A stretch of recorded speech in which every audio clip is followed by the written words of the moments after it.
Welcome to another episode of the Leadership Exchange. I'm Steve McKeon. And I'm Lupe Munoz. Tonight's podcast is going to focus on building trust as a leader, and we've broken the subject of trust into two separate podcasts. First podcast is going to focus on building trust and the principles around it, and the second one is going to focus on the tactical areas of trust.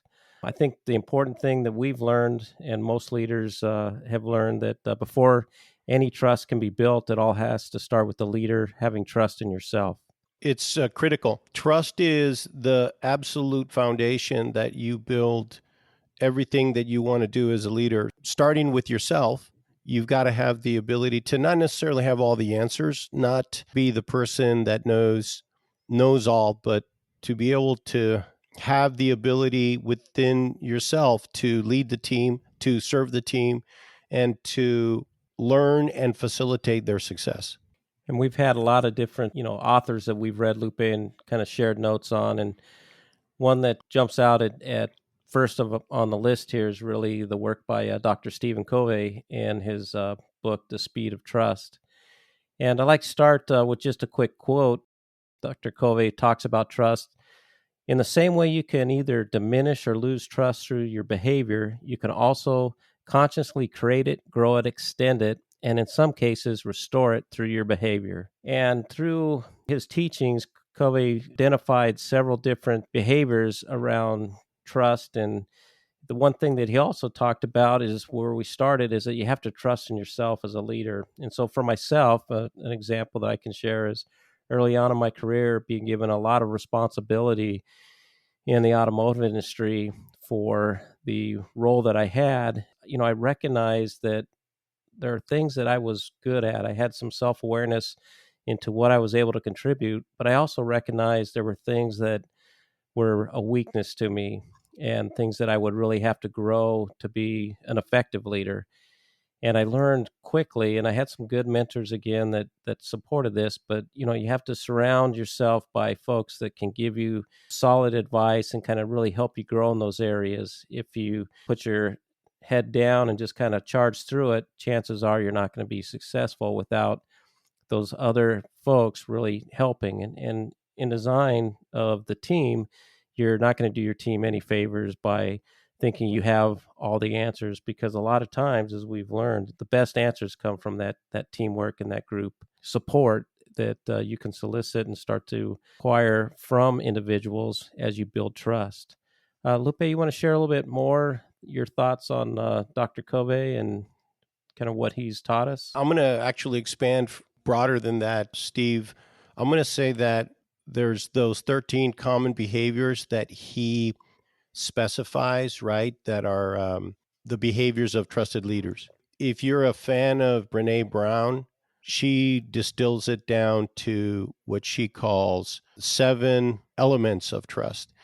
The point here is that there's a lot of thought leaders, there's a lot of people out there that have their interpretation of what is required to build trust. And so one of the things that you and I have decided is to really focus on the 4 traits that we believe are the most impactful based on our experiences. Steve, you want to share what those 4 are? Sure, Lupe. We start off with integrity and the just importance of integrity and the values associated with it. From there, we go to accountability and transparency as the next 2 really important attributes, and then round that off with ability to demonstrate respect and kindness for others. And by practicing those 4 common behaviors and traits, you can really start to build trust with any team that you're working with. Some of the methods that we talk about when it comes to transparency that have been very effective, I feel, is the ability to have everyone aligning and understanding what the purpose is of the team. Sometimes this looks like a mission statement. Sometimes this looks like a vision for where the team wants to be. And that should translate to strategies, or it should translate to action plans. So a team that is very transparent knows, as an example, what's important to the team, what's important to the success of the business. how are we going to accomplish those things? So they have goals and objectives for that year, all the way from the highest leader to every person that's participating, supervisors, foremen, or leads, but everybody on the team is aligned on what those things are. Then you need to know, how are we performing against those goals and objectives? Teams with scorecards have the ability to feel confident that they know how the team's performing. That transparency starts with those two big elements. And then it goes from, hey, information that's needed to make decisions, that transparency to give the team members that information. Because sometimes people get into this mindset that, well, they don't need to know what things cost. They don't need to know what's going on with the business. But in actuality, they do. It's what gives the ownership, because the transparency starts to give, and we talk about accountability is one of the important ones, but it starts to give accountability to people, because now that I know this information, now I'm accountable to making the decision.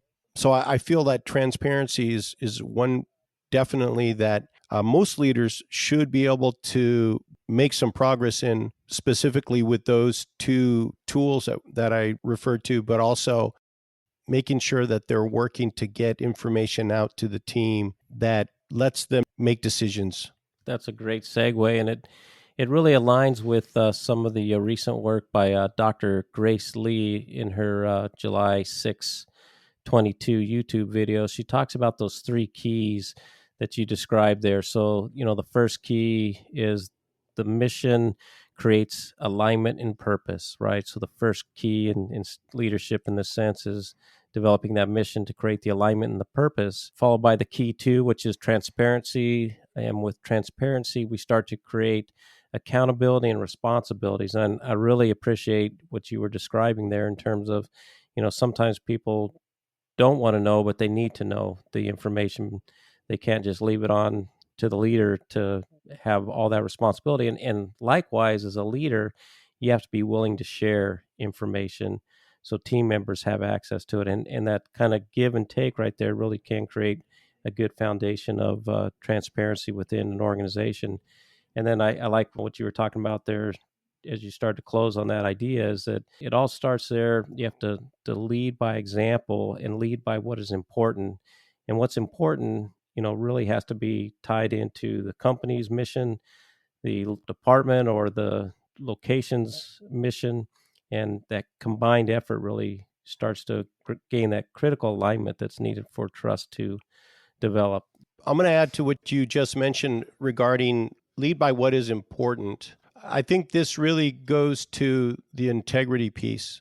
If you look up integrity, the definition of that is having high morals or high ethics.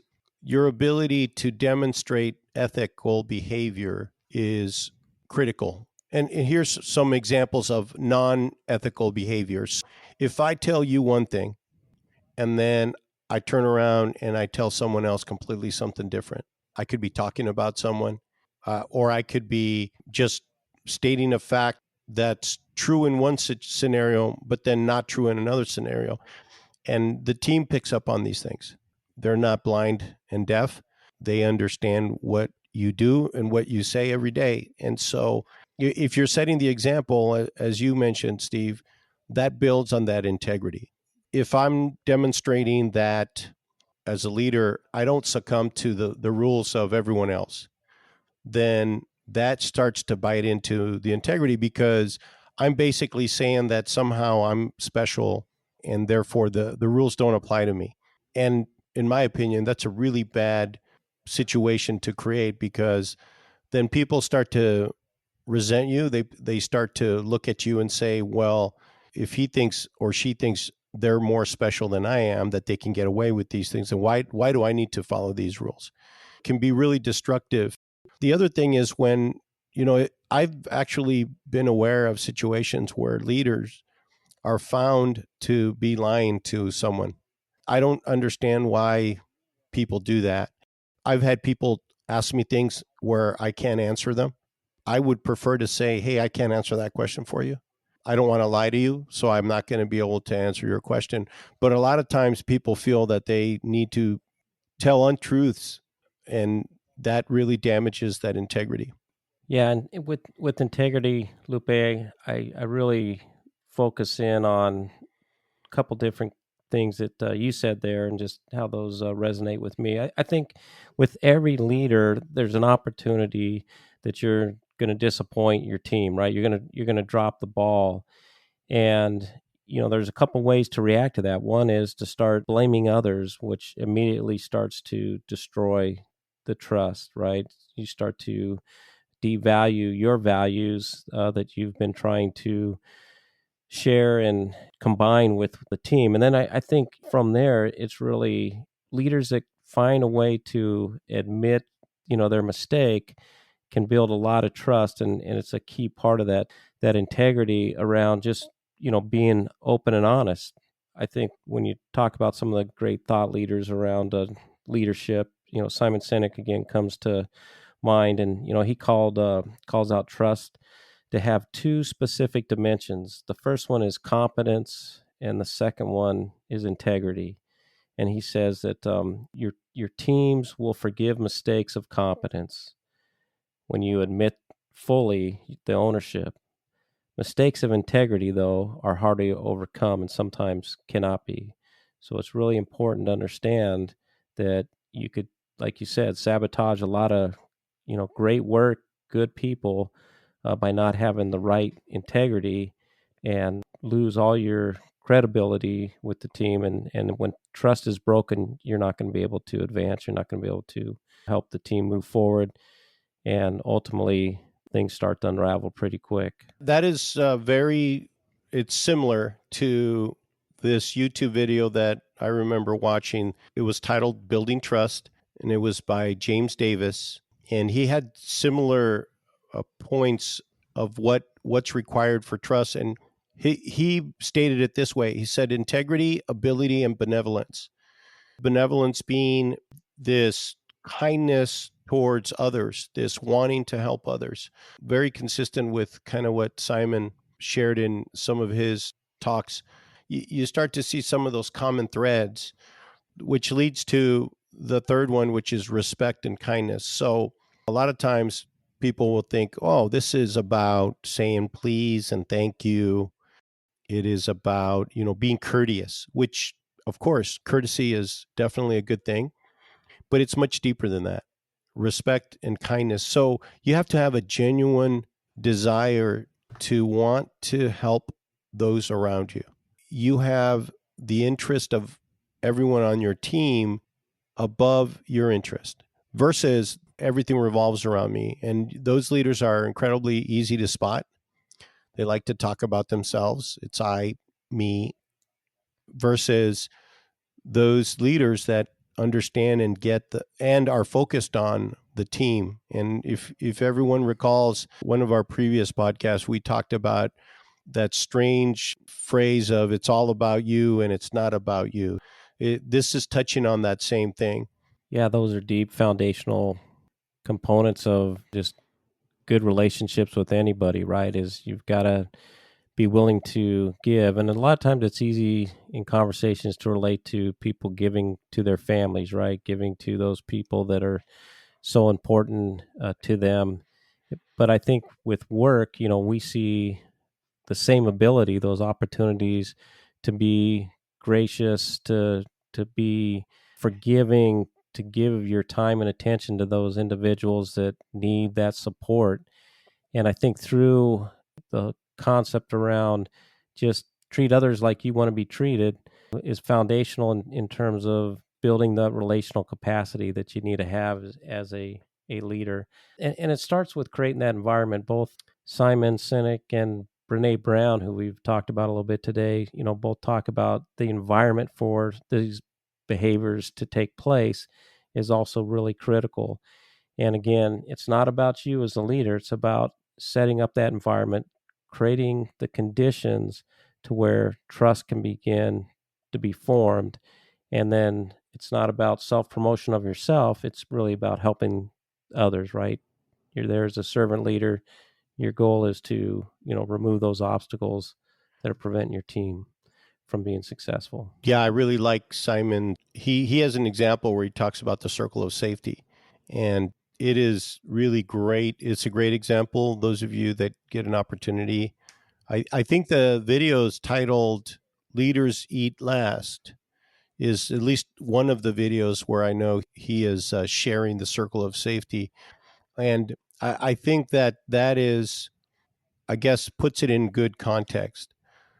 Being able to have that circle of safety, creating that circle of safety for your team requires all these things. And all of these things lead to trust. Your ability to be accountable, your ability to be self accountable, your ability to demonstrate deep respect and kindness, that can look like listening intently when people talk and making them feel like they're the center of the universe at that moment when you're talking. It means making sure that you are demonstrating those values and having a high level of integrity. It's being very transparent, as we explained earlier in the podcast, and then making sure that all of that comes together. Steve, you said it really well the other day, and this was sort of a takeaway that you told me you got out of some of the talks by Simon around what are you doing to improve those around you. Yeah, and listening to Simon and kind of picking up on, from several of his talks, it's finding your own fulfillment is really going to come out of ways that you find the opportunities to help others, and you'll never have a more fulfilling experience than you will find in giving first to others and allowing yourself to, in those cases, be in second or third position to the needs or the cause of those individuals. So I think, leaders have to understand that in order to be a good servant leader, you've got to really find that environment where you can do that, right? It's really having that empathy as well to understand what it is your team is facing.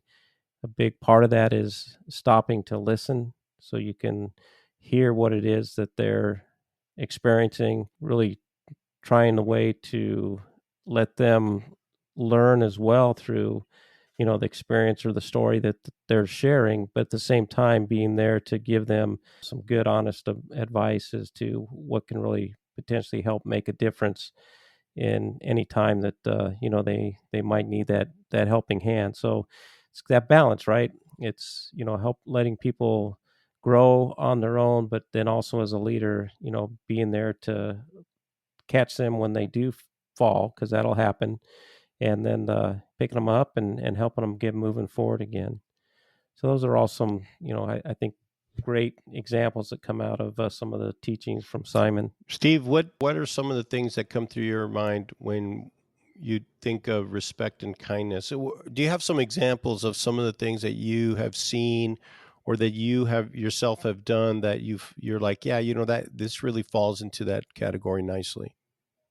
I think, respect for others, part of it is just taking the time to get to know the other individual, right? It's that breaking bread with the individual, sharing, a personal story, having boundaries still, but being able to expose your own vulnerabilities so that they recognize that, hey, you are the same as them. We all have challenges that we have to work through. The other day I was driving and I realized that I hadn't seen part of the team I normally see throughout the week.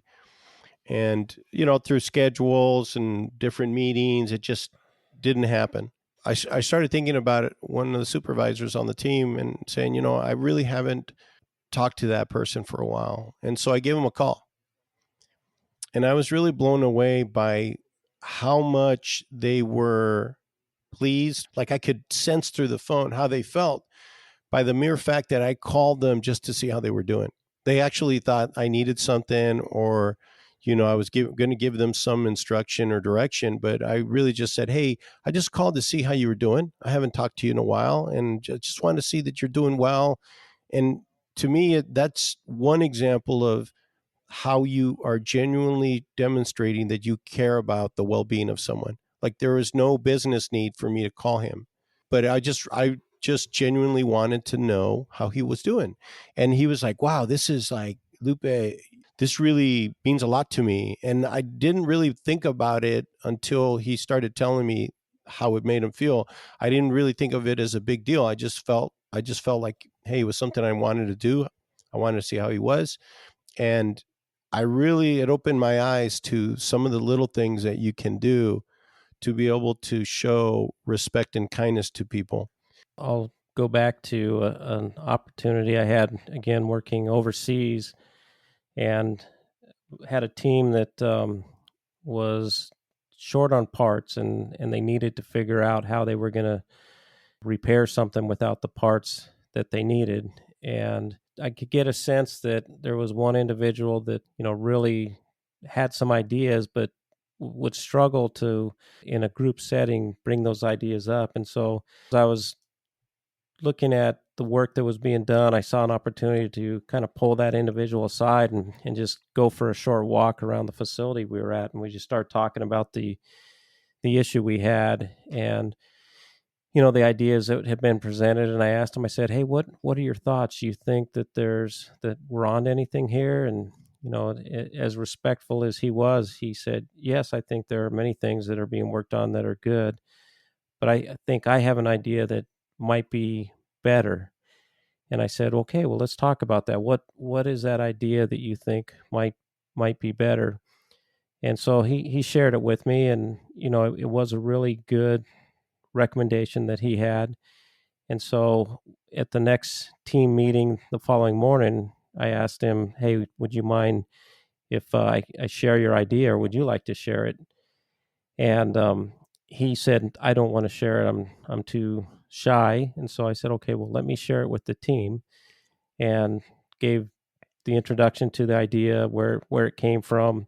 And the team immediately saw how valuable that was, and was really the right direction to go.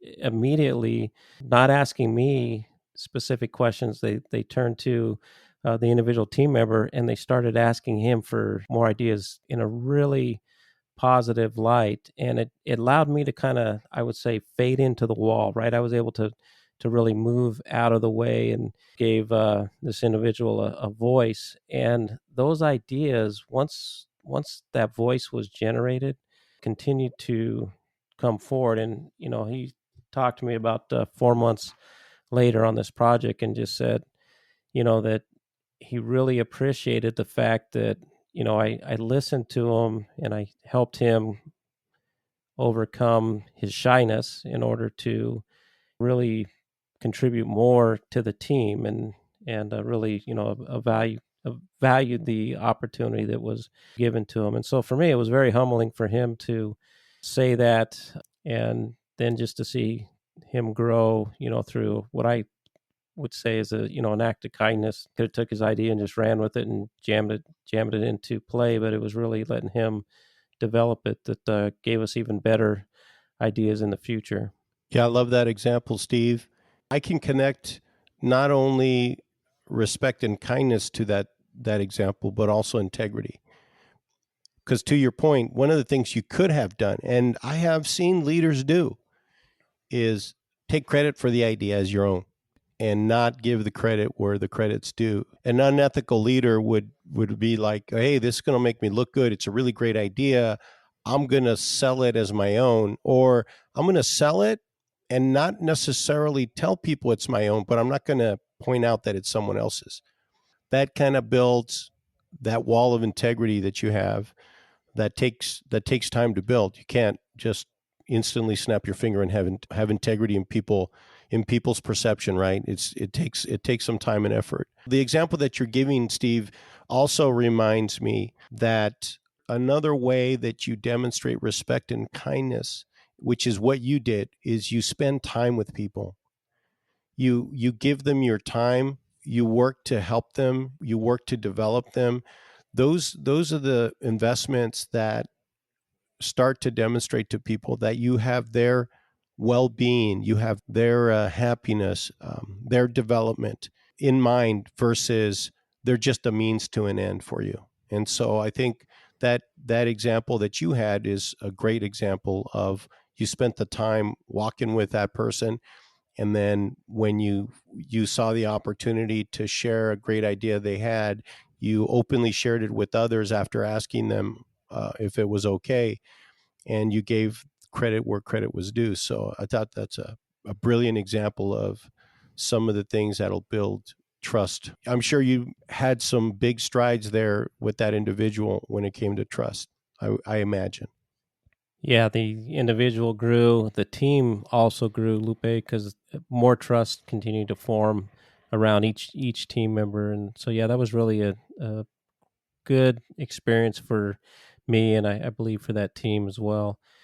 As we start to close out here, Lupe, and recap, we talked tonight about the importance of relational trust that's built in organizations, and then talked a little bit about some of the tactical areas that we can get into further in a future podcast. I think, as you look at the four, right? So we've got integrity, transparency, accountability, kindness, and respect. We both have many examples of where that's gone well, and I think, do you want to share maybe one example of where it really didn't go well when you saw any one of those get taken out and kind of what it did to the team? The one example that comes to mind is one where I held off on what the end state of an effort was. So there was a project that was being worked on, and I was working on something that was going to provide the leaders and the team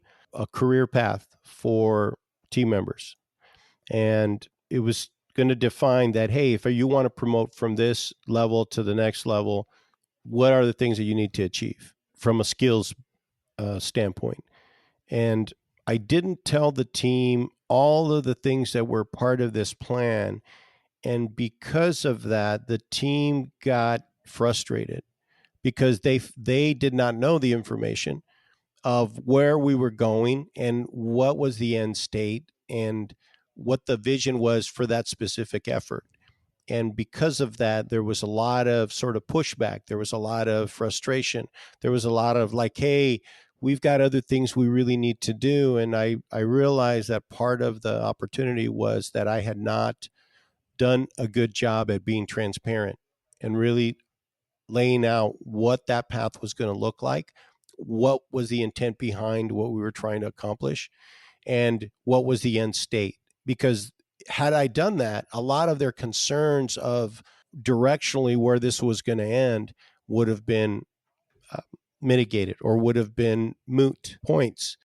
That's one lesson that I've experienced where, even after knowing how valuable transparency is, we can make mistakes. And, this is not about being perfect. It's about trying to strive to be perfect when it comes to these things and being a leader. It's a great example, and the ability to recognize the opportunity to correct and then make that correction. And I'm sure you shared openly with your team that, hey, my fault. I recognize some of the frustration everybody has is related to this, and here's what I'm going to do about it. And I've seen you in many cases really be open and honest with your team, and have those conversations that continue to maintain the trust that you've built with these teams. So I'm sure, as Simon said, they were able to forgive quickly because you owned it, and then you didn't damage your integrity in the process. And I think that's a great story of just how to be resilient, because as you mentioned, we're not perfect. The other thing that Stephen Covey just describes with the 13 behaviors is that they have to be balanced. And I would say whether it's Brene Brown or some of the other thought leaders that we've discussed tonight, they've given us their take on it. Right? We gave you four. They've raised seven. Dr. Covey's got the 13. But at the end of the day, it's a balance, right? You've got to be able to balance them all. We know how important integrity is, because once you lose it, it's extremely difficult to get back, if you can ever get it back. And so I think that balance really something that leaders need to keep in mind. And it also reminds me of a comment that a leader I had several years back and mentioned. He says, hey, you have to always remember the things that got you here, that have made you successful, are not necessarily the things that are going to allow you to continue to lead a successful team. You have to adapt and grow. And, that really ties into self awareness in order to maintain trust in teams. Is you have to recognize that, hey, every now and then you got to pull back a little bit, kind of relook at how things are going, and set the course a little different. And if you can do that, and if you can be honest and open, transparent in what you're doing, it really helps continue to foster that trust that you need with your teams. Trust is about positive, healthy relationship building, and that is what sets the culture of your team. That's why we spend so much time with trust, because there is no common thread more strong within teams and businesses than the people.